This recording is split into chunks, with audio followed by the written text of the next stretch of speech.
Pray. But don't pray haphazardly. Don't pray casually and without intentionality.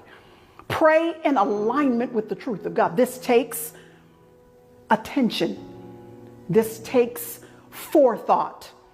This takes intentionality to make sure you know what the promises of God are so that you can line yourself up in prayer with what it is that God has already said. Someone asked, why do we pray when God has already promised it? Why do we waste our breath in prayer when if God has already promised it, if he's declared it, if he's going to do it, then why pray? The reason why is because prayer is the key that begins to unlock the resources of heaven so that they are unleashed onto the landscape of our earth, of reality. Prayer doesn't manipulate God. It just gives us access to the things that God already plans to do for us anyway. Prayer is this beautiful opportunity that he gives us to be a partner with him in seeing his kingdom come and his will being done on earth as it is in heaven.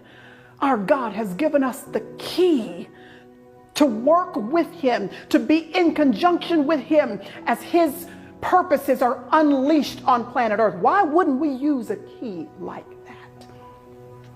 So when we see and hear and understand God's promises, it shouldn't dull our prayer life and make us lazy in prayer. Instead, it should ignite our prayer lives with an extra measure of confidence and assurance that we would otherwise lack.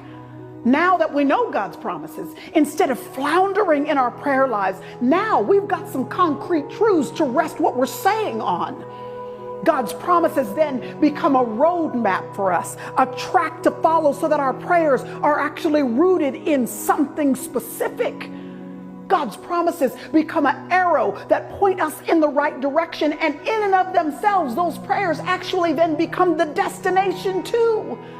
You don't have to know the details of how everything is going to work out, but you can base every single prayer directly on the promises of God because he is not a man that he should lie.